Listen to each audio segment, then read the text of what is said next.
ქართველი დიზაინერი ავთანდილ ცქვიტინიძე არა მარტო საქართველოში, არამედ მის საზღვრებს გარეთაც ცნობილი დიზაინერია.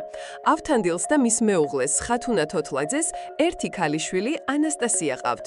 მშობლებისთვის ანასტასიას განსაკუთრებული ადგილი უკავია.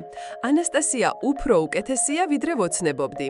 მე ყოველთვის ვარ ხოლმე დამკვირვებელი. მაინტერესებს, როგორ მოიქცევა ამა თუ იმ მოცემულობაში. მე და ხათუნას ყოველთვის ასეთი პრინციპი გქონდა, როცა ბავშვი სიარულს იწყებს, შენ კი არ უნდა ატარო, ადროვო სიარული და იყო ახლოს, რომ თუ წაიქცა დაეხმარო და ააყენო. ვფიქრობ, მშობლის პოზიციიდან ეს სწორი გადაწყვეტილება იყო.